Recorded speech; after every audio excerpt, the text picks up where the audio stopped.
Viajan por valles y montañas las ondas que unen a mi gente.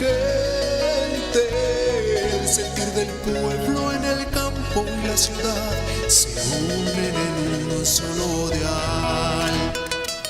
Radio Costa Rica, Radio Costa Rica. 930 está la frecuencia que identifica a mi país. Radio Costa Rica. 930 la frecuencia de mi país.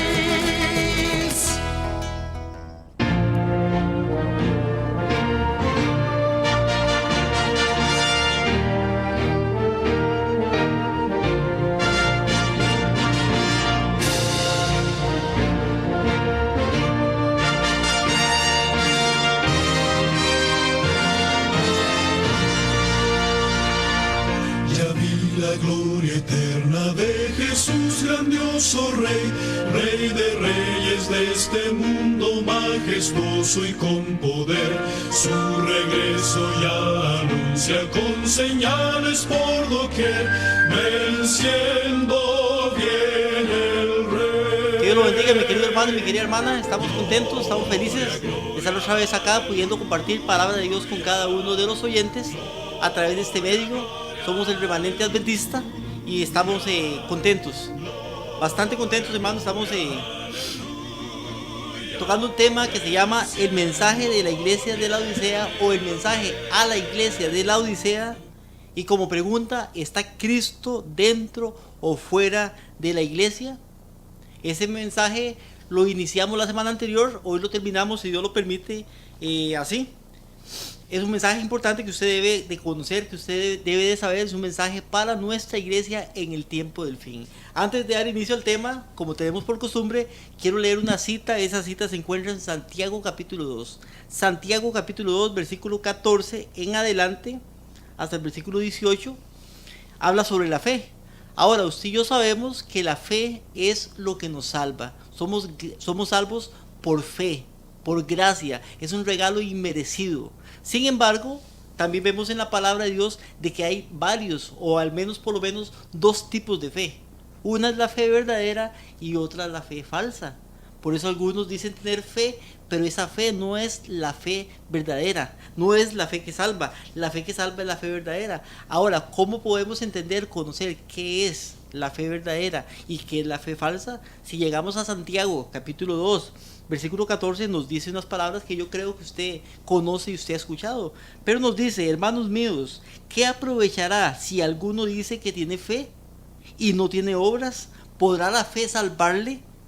Y si el hermano o la hermana están desnudos y tienen necesidad de mantenimiento de cada día, y alguno de ustedes le dice: id en paz, caliéntesen, sácisen, pero no les da lo que necesitan para el cuerpo, ¿de qué aprovechará?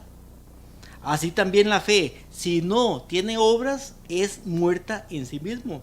Pero alguno dirá: tú tienes fe y yo tengo obras. Muéstrame tu fe sin tus obras y yo te mostraré mi fe por mis obras.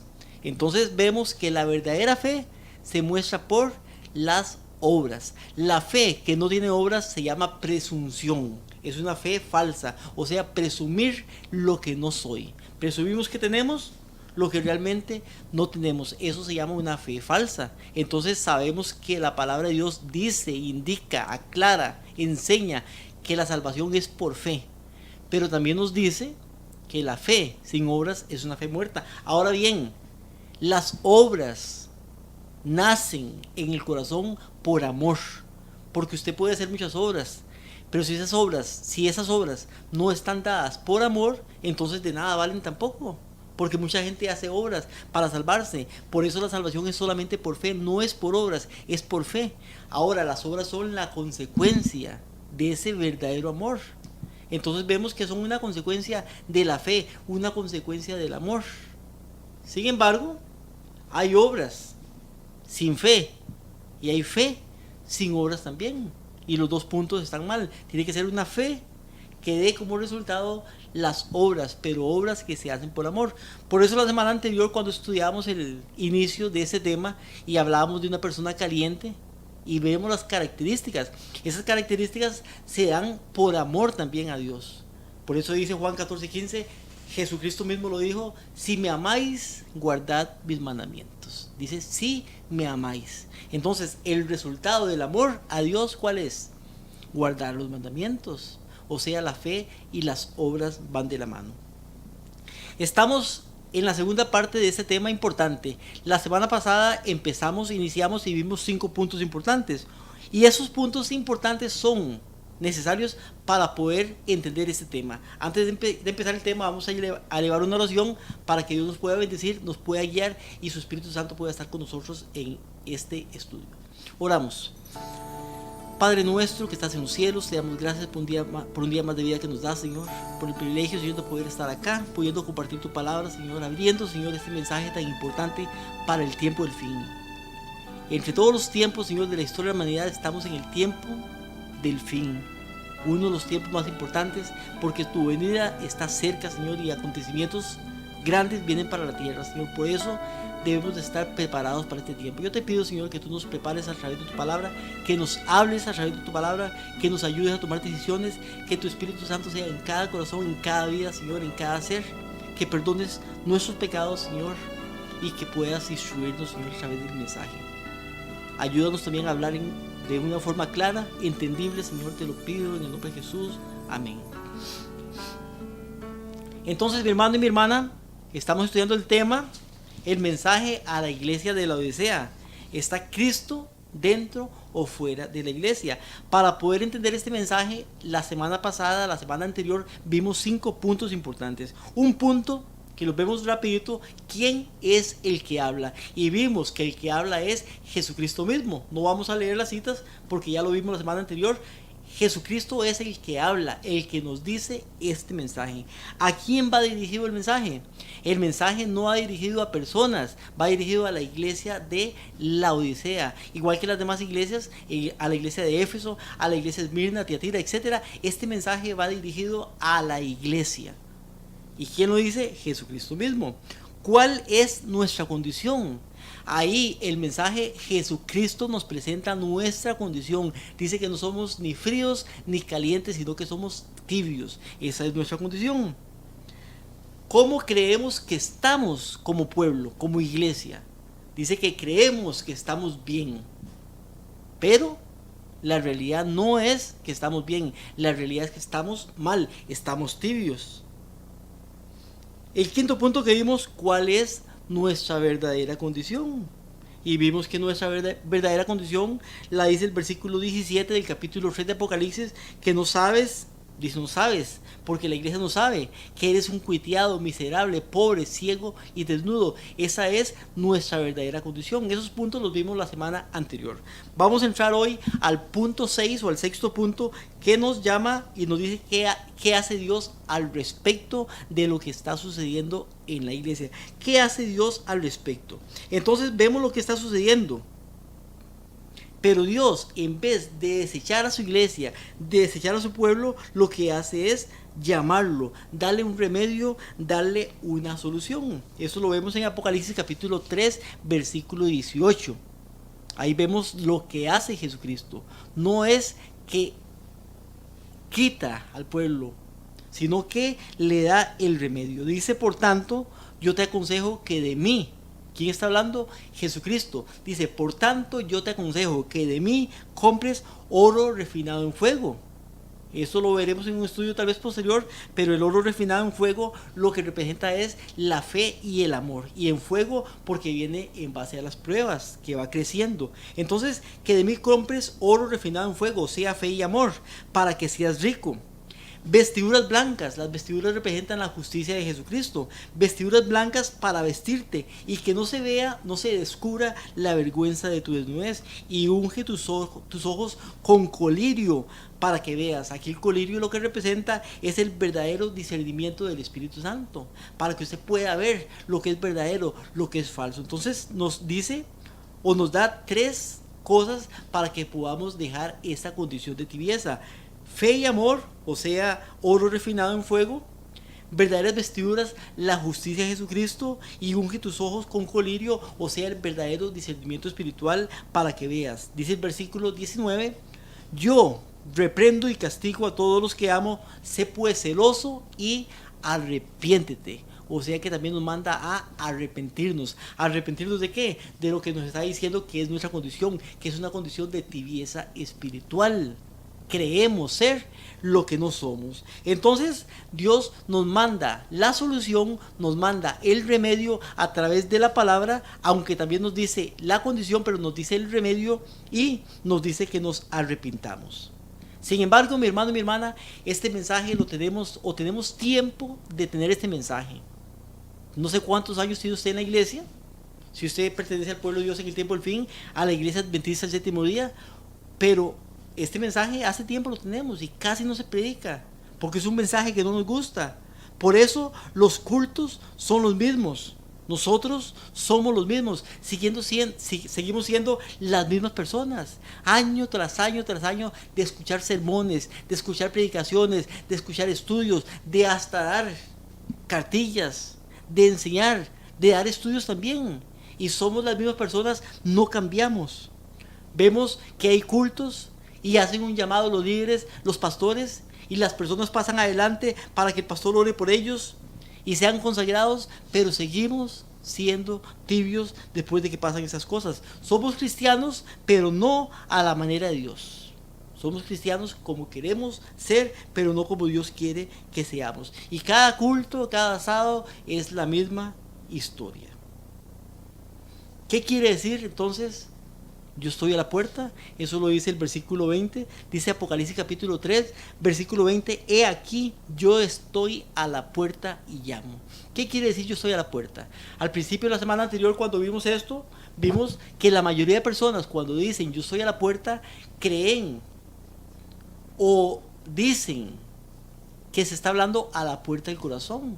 O sea que Jesucristo está tocando a la puerta del corazón, y ahora se puede aplicar de esta manera, y hay enseñanzas aplicables a esta manera. Sin embargo, cuando leemos el texto, cuando leemos el contexto, nos damos cuenta de que no es así. Pero cuando creemos que Jesucristo está hablando a la puerta del corazón y lo dejamos solamente ahí, es porque nos gustan escuchar predicaciones, sermones emocionalistas que van no a la mente, sino al corazón. Por eso no cambiamos, por eso seguimos siendo iguales, por eso seguimos siendo los mismos, por eso vemos que el yo aún no ha muerto. Somos los mismos y pasa el tiempo y no cambiamos. Hablamos de lo lindo del sermón, que qué bonito estuvo, pero no hay cambios en nuestra vida. Estamos llenos de sermones emocionalistas, llenos de anécdotas, llenos de historias, llenos hasta de chistes, pero sin poder. Llamadas de consagración, pero no algo duradero, no algo, al final de cuentas, verdadero. Entonces, ¿qué quiere decir realmente cuando dice yo estoy a la puerta?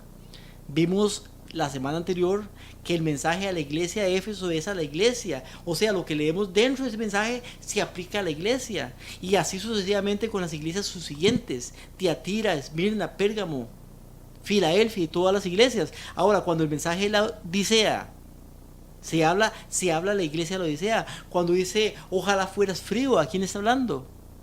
A la iglesia de la Odisea. O caliente, pero por cuánto eres tibio. ¿Quién es tibio? La iglesia de la Odisea. Dice, pero tú dices, ¿quién dice? La iglesia de la Odisea. Por tanto, dice, yo te aconsejo que de mí compres. ¿A quién le aconseja? A la iglesia de la Odisea, porque el mensaje está dirigido a la iglesia de la Odisea. O sea que cuando dice yo estoy a la puerta, ¿a quién se está refiriendo? No se está refiriendo al corazón, no se está refiriendo a la persona, se está refiriendo a la iglesia también de la Odisea. Ahora, la semana anterior vimos qué es la iglesia o quién es la iglesia de la Odisea. La iglesia de la Odisea es el pueblo de Dios en el tiempo del fin. O sea, cuando dice yo estoy a la puerta, está hablándole a la iglesia de la Odisea, o sea, en otras palabras, a la iglesia de Dios en el tiempo del fin. Y si usted es parte de esta iglesia, usted me está entendiendo a lo que me estoy refiriendo. Ahora, si dice la cita, yo estoy a la puerta, ¿qué quiere decir? ¿Que está dentro o está fuera? Si está tocando, ¿dónde está? ¿Está dentro o está fuera? Sabemos que si una persona está tocando una puerta en una casa, es porque está fuera, porque quiere que le abran para poder entrar. Entonces también usted ve la cita y lee Apocalipsis capítulo 3 versículo 20, donde dice yo estoy a la puerta y llamo. Y si dice yo estoy a la puerta, es porque está afuera. No está adentro de la iglesia, está afuera de la iglesia. Pero lo importante acá es que aunque está afuera, porque es indudable de que está afuera, está llamando también. Ahora bien, dice: yo estoy a la puerta y llamo. ¿Está realmente Cristo afuera? Leamos lo que dice Eventos de los Últimos Días en la página 50. Y esta cita la voy a repetir 2 veces. Eventos de los Últimos Días, página 50, nos dice: la iglesia se encuentra en estado laodicense. ¿De qué está hablando aquí? Está hablando de la iglesia de la Odisea, en estado de tibieza. La iglesia, dice, se encuentra en estado laodicense. La presencia de Dios no está en su medio. ¿Qué dice? Dice: la iglesia se encuentra en estado laodicense. La presencia de Dios no está en su medio. Lo mismo que nos dice Apocalipsis capítulo 3 y versículo 20, lo viene aquí a decir el Espíritu de Profecía, cuando nos dice: la presencia de Dios no está en su medio. Entonces vemos que la presencia de Dios no está en su medio, pero está a la puerta y está tocando. Ahora, si vemos el ejemplo en la antigüedad, en el tiempo de Jesucristo, hace 2000 años, cuando Jesucristo estuvo en la tierra, nos dice Lucas capítulo 4, versículo 16, que lo habíamos leído anteriormente, que él iba todos los sábados a la sinagoga, conforme a su costumbre. Pero también vemos que en el tiempo del ministerio de 3 años y medio, al final del tiempo él fue echado también de la sinagoga, de la iglesia de Dios en ese tiempo. ¿Y por qué fue echado de la iglesia? ¿Por qué fue sacado? ¿Por qué no estaba adentro y por qué estaba afuera? Un tipo del antitipo que está sucediendo ahora. Por su carácter, por su vida, por su testimonio. Entonces a ellos, a los miembros de la iglesia en ese tiempo, o sea, en este caso el pueblo judío, el pueblo de Israel, los fariseos, escribas y la demás gente, llegaron a sacarlo a él y hasta lo querían apedrear y lo querían matar, porque no querían que estuviera dentro de la iglesia. Por eso dice Lucas capítulo 23 y versículo 31, palabras de Jesús. Dice: si del árbol verde hicieron estas cosas, hablando de las cosas que le hicieron a él, si del árbol verde hicieron estas cosas, ¿qué harán de vosotros ramas secas? O sea, cuando una persona sea como Jesús, cuando una persona se parezca a Jesús, cuando una persona represente a Jesús fielmente con su carácter, su vida, su testimonio, las mismas cosas que le pasaron a él también le van a pasar a ellos, porque dice que harán con ustedes ramas secas. Si el árbol verde, o sea, Jesucristo, hicieron estas cosas, ¿qué harán de vosotros ramas secas? Ahora, ¿por qué sacaron a Jesucristo en el tiempo anterior? Vea lo que nos dice el deseado de todas las gentes. Capítulo, o más bien página 27, nos dice: el pueblo a quien Dios había llamado a ser columna y base de la verdad, hablando del pueblo de Israel, el pueblo de Dios a quien Dios había llamado a ser columna y base de la verdad, o más bien el pueblo a quien Dios había llamado a ser columna y base de la verdad, había llegado a ser representante de Satanás. Habían sido llamados a representar a Jesucristo, a tener su verdad, a predicar, a enseñar su verdad, pero habían llegado a ser representantes de Satanás. Hacía la obra que éste deseaba que hiciera, o sea, hacían la obra que Satanás quería que hicieran, y seguían la conducta que representaba falsamente el carácter de Dios y le hacía considerar por el mundo como un tirano. O sea que eran falsos representantes de Dios. Al ser falsos representantes de Dios y al llegar Jesucristo a la tierra, al crecer y llegar a ser un hombre, ir a la sinagoga, ir a la iglesia y ser diferente, entonces ¿qué hacían ellos? Al final de cuentas lo sacaban de las sinagogas, lo sacaban de la iglesia en ese tiempo, lo querían hasta pelear y matar, y al final de cuentas lo terminaron matando, crucificando. ¿Por qué? Porque era diferente. Por eso no lo podían tener dentro. Por eso dice que Cristo está a la puerta, o sea, no está dentro, sino que está afuera. Lo hemos sacado. ¿Por qué está Jesucristo fuera? Porque dice claramente: yo estoy a la puerta. Y vemos que cuando dice yo estoy, ese yo es Jesucristo. Ahora, a la puerta es que está afuera, y está fuera de la iglesia porque está hablando el mensaje a la iglesia de la Odisea. Se puede aplicar de otras maneras, pero la verdadera aplicación que nos enseña la palabra a través de este es que está a la puerta de la iglesia. Nos dice Joyas de los Testimonios, tomo 2, la página 201. A causa, vea las razones por las que está afuera. Y es para que usted vea por qué Jesucristo está afuera y está tocando desde afuera. Dice, a causa de la irreverencia. Ponga atención, a causa de la irreverencia. ¿Irreverencia en qué? Irreverencia en 3 cosas, pero vamos a ver 4 cosas. Dice, a causa de la irreverencia en la actitud, en la indumentaria y en el comportamiento, y por falta de disposición a adorarle, Dios se ha apartado su rostro de aquellos que se habían congregado para rendirle culto. Dice que Dios aparta su rostro de las personas que se congregan para rendirle culto. ¿A causa de qué?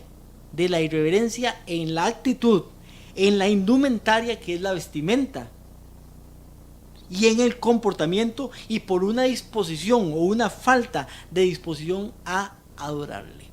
Entonces dice que esas 4 cosas hacen que Jesucristo se haya salido de la iglesia, o podríamos decir que lo hayamos sacado con nuestro comportamiento, con nuestra irreverencia, con nuestra actitud, por nuestra indumentaria y por nuestra falta de disposición a adorarle. Ahora, ¿hay irreverencia en la iglesia? Preguntamos, y la respuesta usted la tiene, ¿o no hay? ¿Qué dicen de la vestimenta dentro de la iglesia? ¿Cómo nos vestimos hombres y mujeres dentro de la iglesia? Si usted mismo se da cuenta, en nuestras iglesias, cómo hay que estar encima de las personas para que puedan pasar al altar, para que puedan pasar al púlpito de una manera adecuada. Y aún así cuesta y es difícil, porque la gente quiere vestirse con las modas del mundo, y así quieren ir a la iglesia, y así quieren, porque Dios lo que ve es el corazón, entre comillas, eso es lo que dice la gente, pero no ve nuestra apariencia física. Pero dice acá, a causa de la irreverencia en la indumentaria, o sea, en la vestimenta. ¿Y qué provocan esas cosas? Que Dios esté o se haya retirado de la iglesia. Ahora, ¿la iglesia tiene una manera cómo conducirse? ¿O cada quien puede conducirse como quiera conducirse? 1 Timoteo, capítulo 3, versículo 14 y versículo 15 nos dice, 1 Timoteo 3, 14 y 15 dice, te escribo esto, aunque tengo la esperanza de ir pronto a verte, para que si tardo sepas cómo debes conducirte en la casa de Dios. Dice, para que si tardo sepas cómo debes conducirte en la casa de Dios, que es la iglesia del Dios viviente, columna y baluarte de la verdad. O sea que hay una manera en la cual nos debemos de conducir, comportar en la casa de Dios. Sin embargo, nos comportamos como queremos.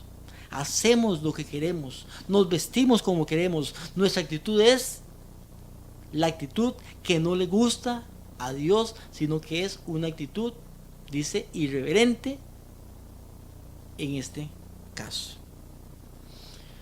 ¿Cuál es nuestro comportamiento en la iglesia? ¿Cuál es nuestra actitud en la iglesia? ¿Cuál es nuestra vestimenta en la iglesia? ¿Qué es lo que hacemos en la iglesia? ¿Por qué Dios se ha retirado de la iglesia? La vida que vivimos es una vida consecuente a lo que decimos ser. ¿Somos cristianos a la manera de Dios o somos cristianos a nuestra manera? ¿Cuál es la música que tenemos, que llevamos, que cantamos, que tocamos dentro de la iglesia? ¿Es música que agrada a Dios o es música secular con letras cristianas, entre comillas? ¿Cuáles son las modas que nos rigen en nuestra vida y aún dentro de la iglesia? Seguimos celebrando dentro de la iglesia celebraciones, valga la redundancia, que no son celebraciones cristianas, que no son celebraciones bíblicas, sino celebraciones paganas también en la iglesia, como la Navidad, como el Día de la Madre, como el Día de la Amistad. Celebraciones paganas 100%, y las estamos celebrando en la iglesia, repartiendo corazones en el Día de la Amistad, repartiendo ramos de flores en el Día de la Madre, celebrando poniendo árboles en nuestras iglesias, en las navidades también. ¿Qué estamos haciendo y por qué Jesucristo se ha alejado de la iglesia? ¿Por qué se ha retirado de la iglesia? Entonces, ¿qué es la irreverencia en el comportamiento? Porque nos dice que hay 3 cosas, 4 en este caso, que han hecho o han causado que Jesucristo se aparte. La irreverencia en la actitud, en la indumentaria, en el comportamiento y por falta de una disposición a adorarle. ¿Qué es la irreverencia en el comportamiento? La irreverencia en el comportamiento es una persona que muestra falta de respeto. Una persona que siente o no siente que tiene que guardar respeto alguno por el lugar santo que es la iglesia. A veces llegamos a la iglesia, mi hermano y mi hermana, y como que llegamos a cualquier lugar, como que llegamos a un parque, o como que llegamos a la casa de un familiar, o como que llegamos a un lugar social, a un comercial, alguna cosa de estas. Y nos faltamos el respeto de que llegamos a la casa de Dios. Entramos a la iglesia, ni siquiera oramos. Salimos igual. O sea, no tenemos respeto por la casa de Dios. Sin embargo, y lamentablemente, acerca de mi casa hay una iglesia católica grande. Usted ve, ellos que no están en lo correcto, que tienen las doctrinas erradas, equivocadas. Y sin embargo, usted ve la reverencia con la cual entran al lugar donde ellos van a adorar. ¿Qué diferencia? ¿Y qué pasa con nosotros? ¿Cuál es nuestra reverencia en nuestro comportamiento? ¿Somos irreverentes o somos reverentes? Pues dice el Espíritu de Profecía que somos irreverentes en el comportamiento.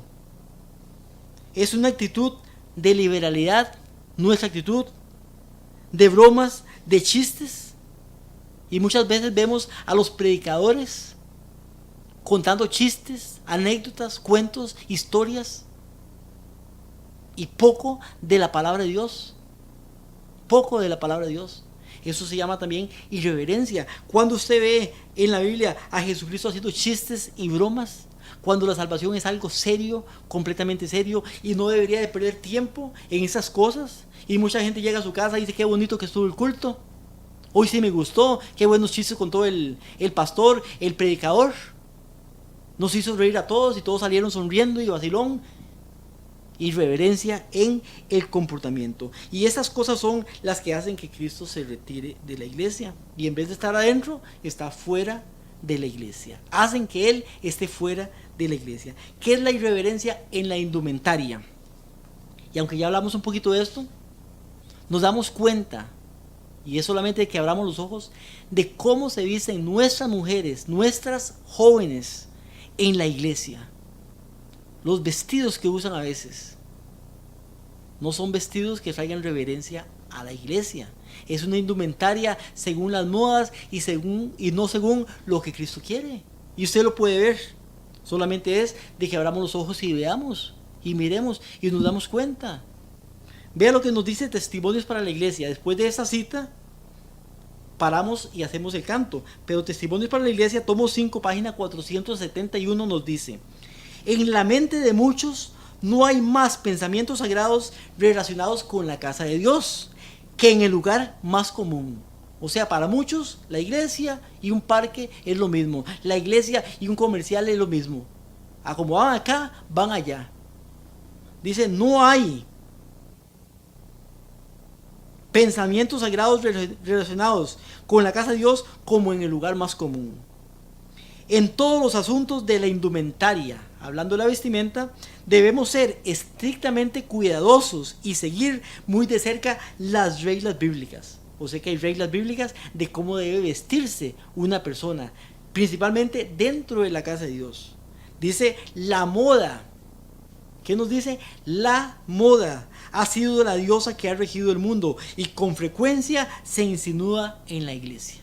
¿Qué se insinúa en la iglesia? Dice que la moda se insinúa en la iglesia con frecuencia. Sigue diciendo: la iglesia debe de hacer de la palabra de Dios su norma y los padres deben de pensar inteligentemente acerca de este asunto.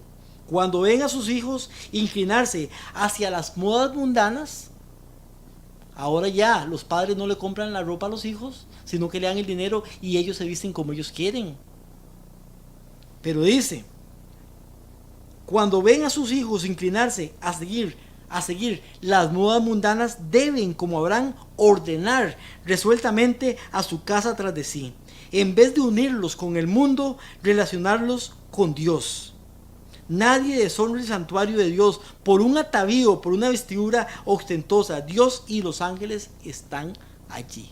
O sea que otra de las maneras, de las formas por la cual Dios se aparta de su iglesia, está fuera de su iglesia, es por la vestimenta que los supuestos hijos de Dios usan dentro del lugar santo, dentro de la iglesia. Irreverencia en el comportamiento, irreverencia en la indumentaria también. Después del canto, seguimos con el tema.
la irreverencia en la vestimenta, en la indumentaria, que también hacen que Jesucristo sea parte de su iglesia, esté fuera de la iglesia y esté tocando desde fuera. Pero también vemos que hay irreverencia en la actitud. ¿Qué es irreverencia en la actitud?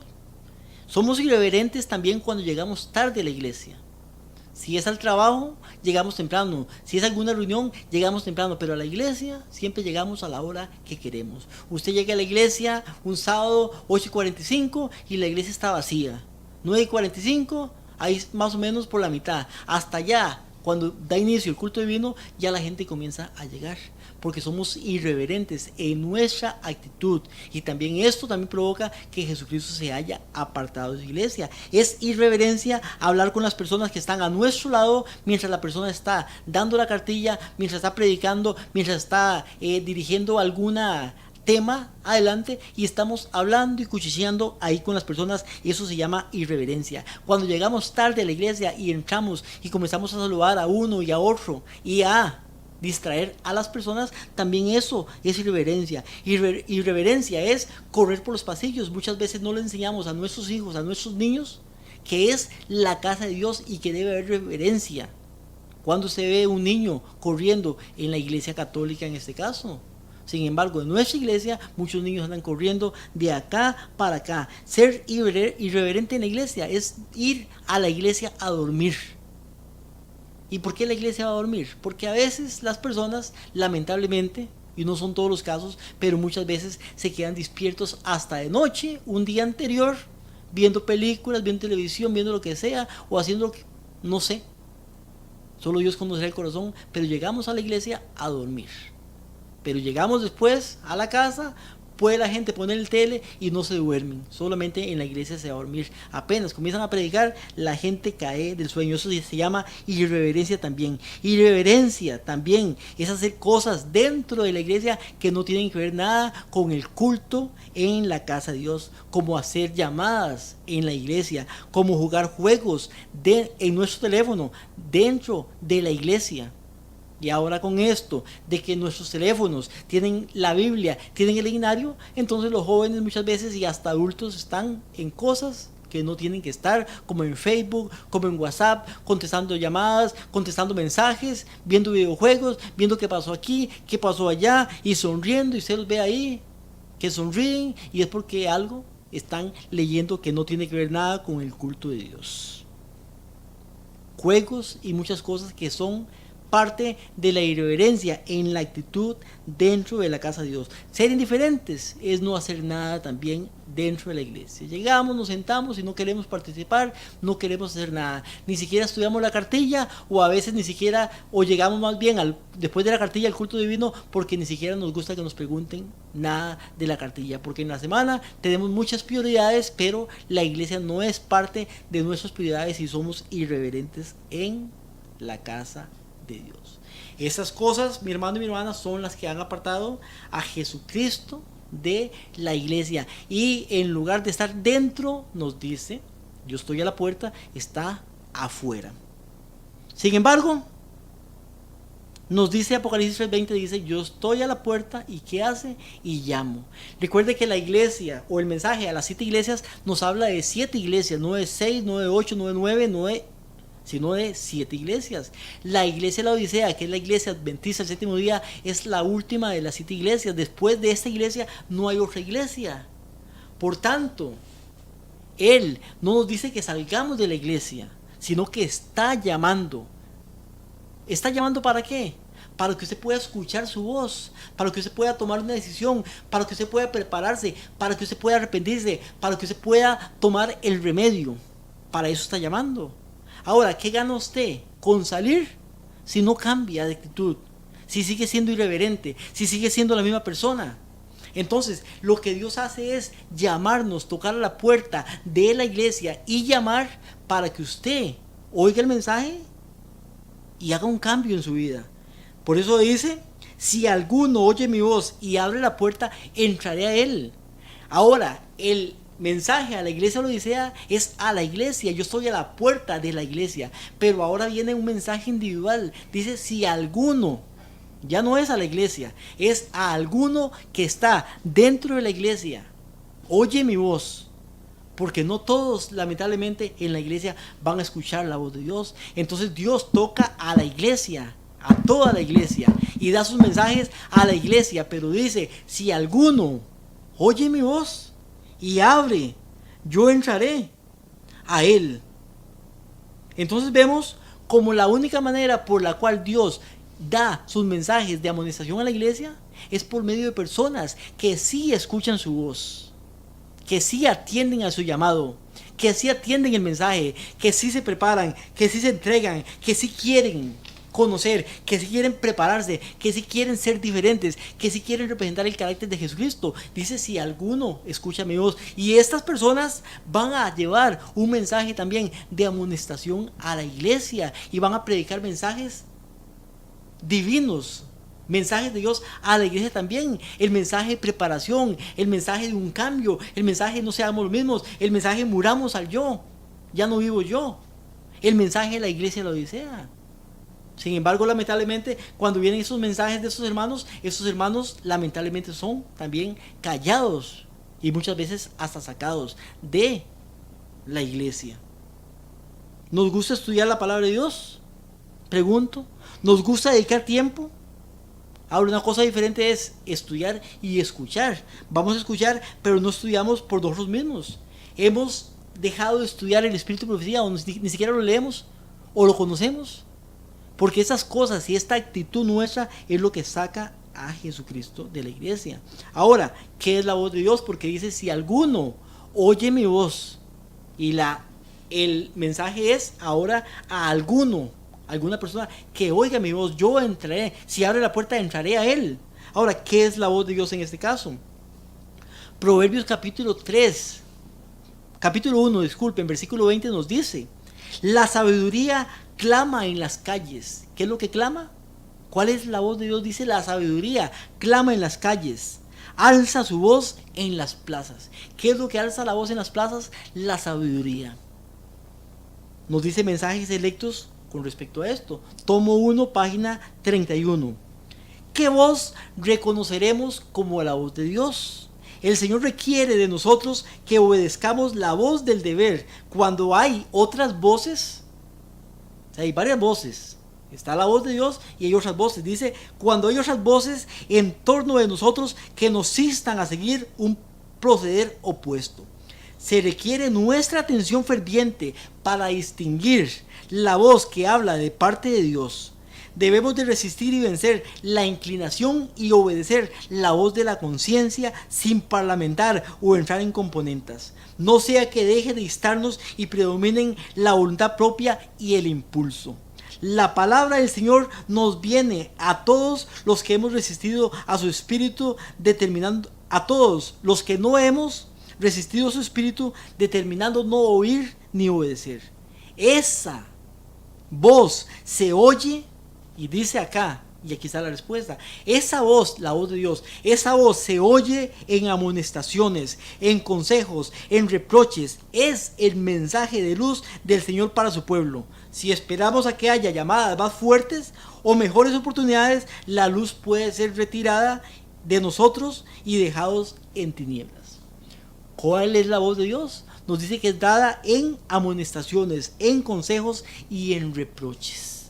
O sea, mensajes que Dios trae para su pueblo. Ahí está la voz de Dios. Un mensaje que Dios trae para su vida. Un mensaje que Dios trae para la iglesia. Sin embargo, no todos en la iglesia van a escuchar esos mensajes, sino algunos pocos son los que van a escuchar esos mensajes, van a escuchar la voz de Dios y van a abrir su corazón para poder aceptar y poder predicar y enseñar también estos mensajes. Antes, primeramente, prepararse para estas cosas. Nos dice testimonios para la iglesia. Tomo 5, página 483. El Señor nos revela su voluntad de 3 maneras para conducirnos y para capacitarnos. Para conducir a otros, ¿cómo es posible distinguir su voz de la de un extraño? ¿Cómo es posible oír la voz de Dios a la de un falso pastor?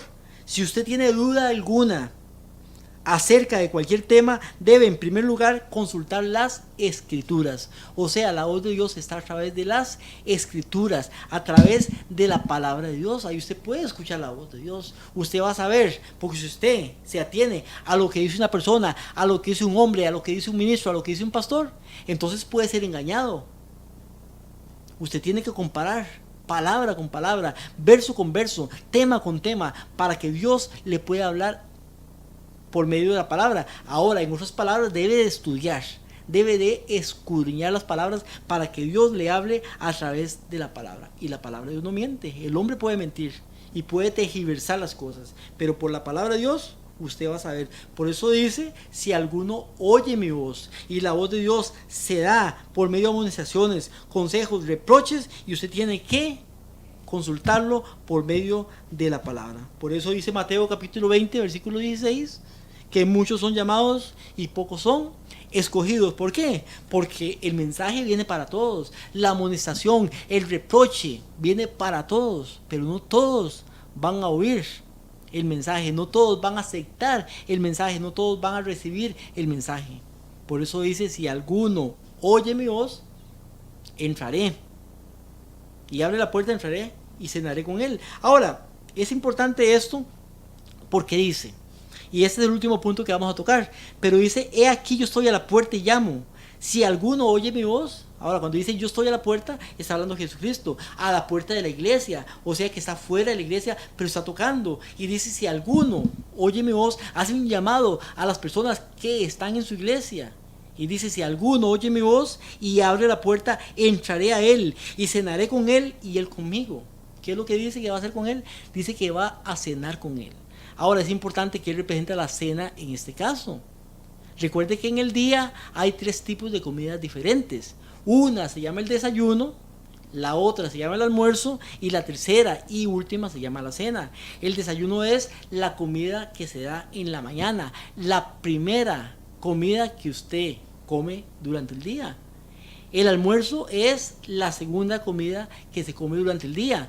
La cena es la última que se debe de comer antes de las 6 por lo menos, para que ya a las 6 el estómago comience a descansar, pero es la última comida. Ahora recordemos también que el día que empieza a las 6 de la mañana y termina a las 6 de la tarde, bíblicamente hablando, dura 12 horas y representa también la historia del mundo, que empieza desde la creación y termina con la segunda venida de Jesucristo, en este caso.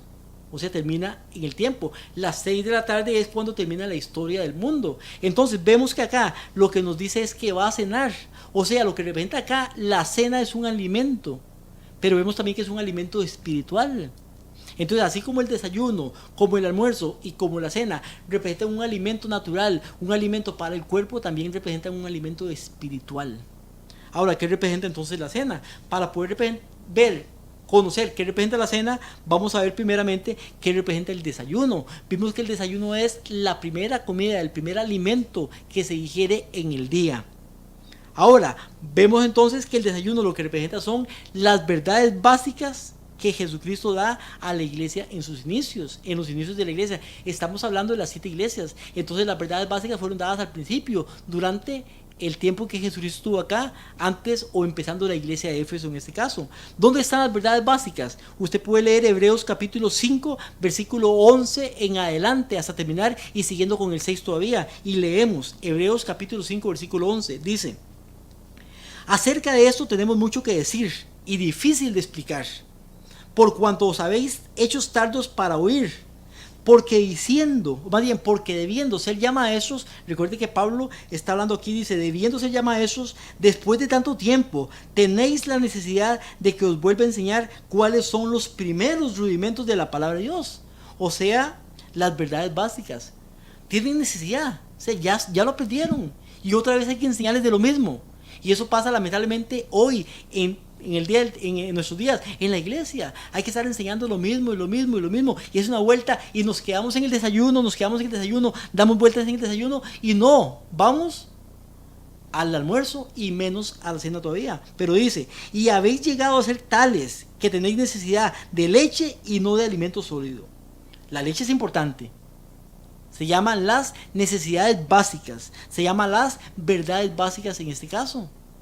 Es importante, pero quedarnos todo el día con el desayuno y no almorzar ni cenar, eso es lo que nos trae estar mal adoctrinados. Dice: habéis llegado a ser tales que tenéis necesidad de leche y no de alimento sólido.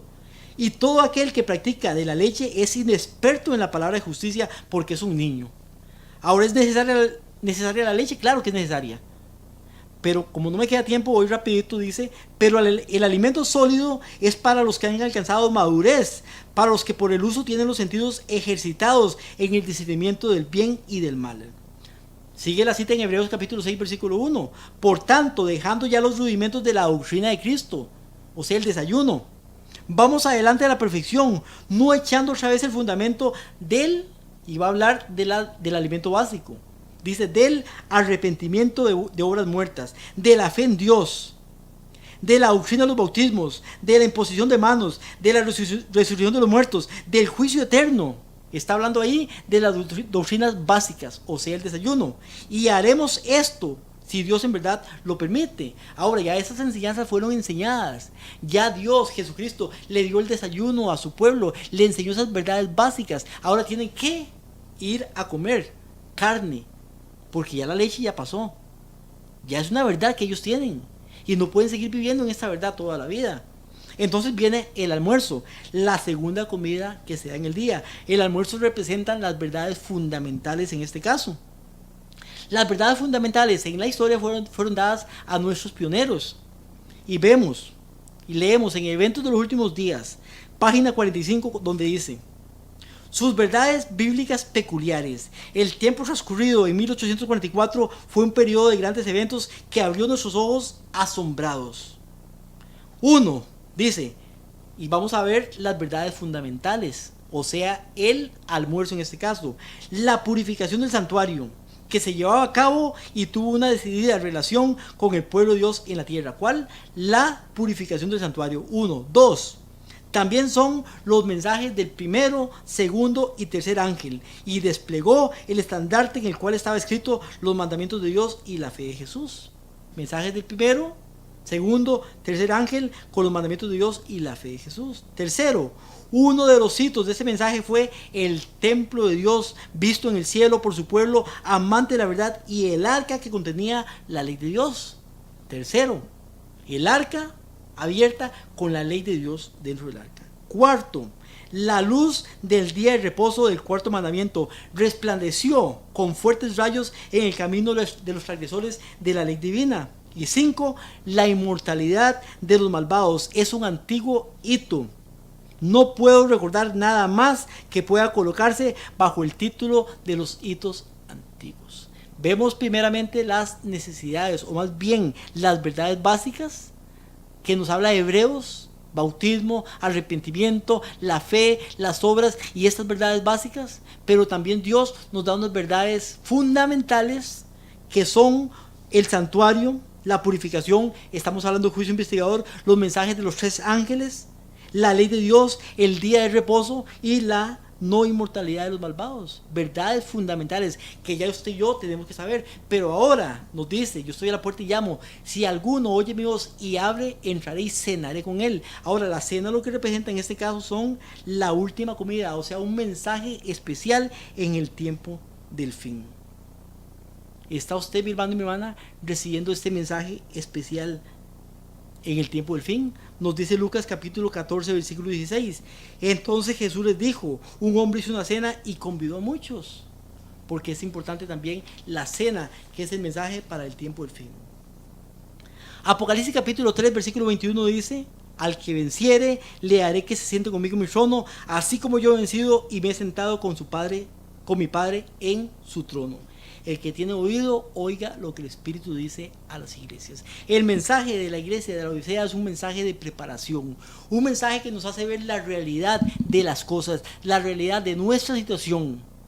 Nos dice cómo creemos que estamos, pero nos dice también cómo realmente estamos. Pero cuando nos dice cómo estamos, nos da también el remedio, la solución para poder salir de esta condición de tibieza espiritual.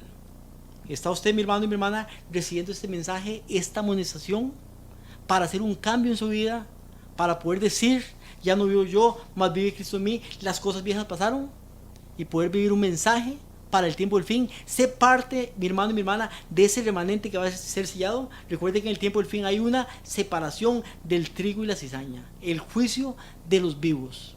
Y usted o es sellado y dejado en los libros, o es dejado sin el sello y borrado de los libros. La decisión es nuestra, y dice: si alguno oye mi voz. ¿Es usted uno de esos algunos que van a oír la voz de Dios? Que Dios le bendiga, mi hermano y mi hermana. Espero que usted sea de esos algunos, y nos vemos la próxima semana en el siguiente mensaje. Bendiciones.